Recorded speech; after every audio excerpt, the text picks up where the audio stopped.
10 fingers channel में आपका स्वागत है। आज हम कक्षा 10 की गणित में प्रश्नावली 3.2 का प्रश्न क्रमांक 1 का चौथा भाग हल करेंगे। प्रश्न है, दिए गए समीकरण युग्म को प्रतिस्थापन विधि से हल कीजिए। तो यहाँ पर ये हमें समीकरण दिए गए हैं। चौथे भाग में क्या है कि ये जो समीकरण है ये दशमलव में दिए गए हैं। तो आप लोगों ने दशमलव के नियम इसके पहले पढ़े होंगे। दशमलव के नियम बहुत ही आसान है हल करना। देखिए इसमें क्या होता है, जैसे कि कोई संख्या है 0.2, तो इसका हमें दशमलव हटाना है। कैसे हटाएंगे? ये जो दशमलव है इसके नीचे आ जाता है 1 और दशमलव के बाद जितने भी अंक हैं उतने शून्य। एक अंक है दशमलव के बाद तो एक शून्य आ गया, तो हम इसको लिख सकते हैं 2/10। तो बस इसी नियम का हमें यहाँ प्रयोग करना है। अब जो समीकरण नंबर 1 है इसमें हम हल करेंगे 0.2x धन 0.3y बराबर 1.3। अब ये देखिए यहाँ हमें नीचे 10 लिखना है, तो ये हो जाएगा 2/10 x धन 3/10 y बराबर 13/10। कैसे आया? दशमलव के नीचे आ गया 1 और दशमलव के बाद जितने अंक हैं उतने शून्य। आप लोग चाहें तो यहाँ भी लिख सकते हैं इस नियम को। ये इस तरह से काम करता है। अब हम सिंपल से भिन्न को हल कर लेंगे। एलसीएम लिया 10 आ जाएगा।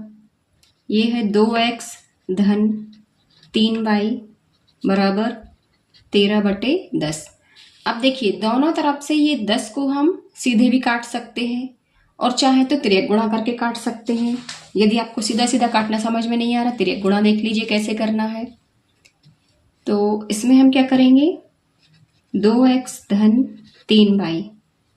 अब ये 10 का यहाँ गुणा कर दिया बराबर 13 गुणा 10, ये हो गया।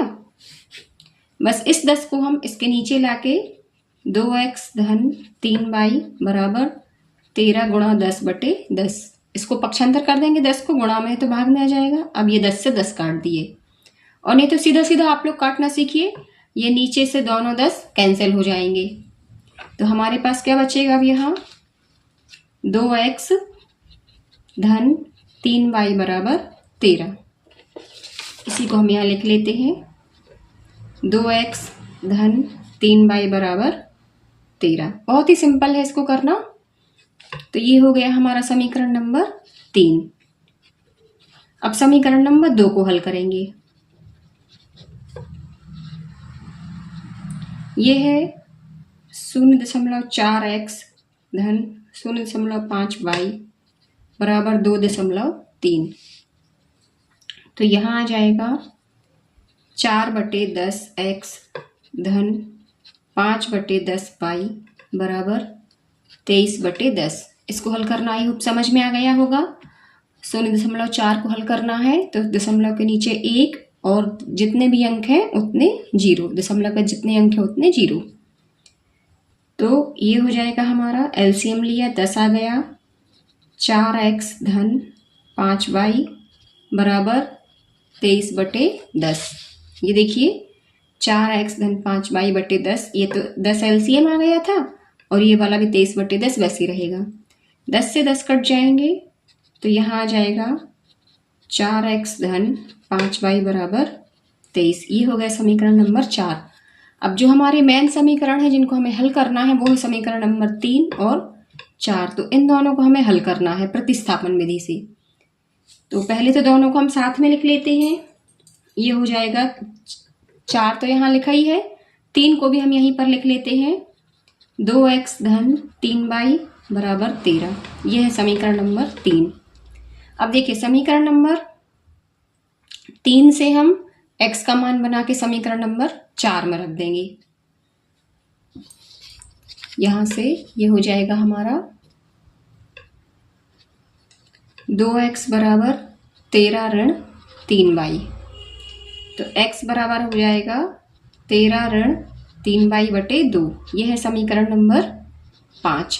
देखिए समीकरण की संख्या से आप घबराइए नहीं, ये हम नंबरिंग इनकी सुविधा अपनी सुविधा के अनुसार करते हैं। तो 5 समीकरण बनना कोई बड़ी बात नहीं है। अब हमने क्या प्राप्त किया है, ये 5 समीकरण। तो इसका समीकरण 5 से x का मान समीकरण 4 में रखने पर देखिए समीकरण नंबर 3 से हमने ये मान बनाया है, समीकरण नंबर 3 को हल करके हमने ये मान प्राप्त किया है x का। तो समीकरण नंबर 4 में इसको हम रखेंगे, ऊपर नीचे बस हो गए हैं नंबर। x का मान समीकरण 4 में रखने पर समीकरण नंबर 4 लिख लेते हैं। सबसे पहले तो हम, ये है 4x धन 5y बराबर 23।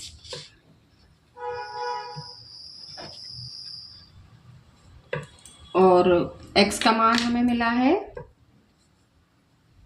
4, वैसे रहेगा। x की जगह हम रख देंगे 13 ऋण 3y बटे 2 धन 5y बराबर 23। तो बस अब इसको हल कर लेंगे, 2 से कट जाएगा, 2 दूनी 4। तो यहाँ हमारा आ जाएगा 2 गुणा 13 ऋण 3y धन 5y बराबर 23। 2 का अंदर गुणा कर देंगे, 13 दूनी 26 ऋण 3 दूनी 6y धन 5y बराबर 23। तो 26 तो वैसे ही रहेगा, 5 में से 6 गए, 1 y, अकेला y बराबर 23 ऋण 26। तो ऋण y बराबर ऋण का 3, ऋण ऋण कट जाएंगे, ये y बराबर आ जाएगा 3। अब हम y का मान रख देंगे समीकरण नंबर 5 में। ये जो अभी हमने बनाया है समीकरण नंबर 5, इसमें हम y का मान रख देंगे तो x का मान हमें प्राप्त हो जाएगा। तो हम लिखेंगे y का मान समीकरण 5 में रखने पर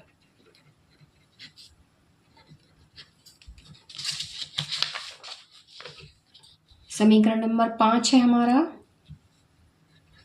x बराबर 13 ऋण 3y बटे 2 और y का मान अभी अभी हमने निकाला है 3। तो x बराबर हो जाएगा 13 ऋण 3 गुणा 3 बटे 2।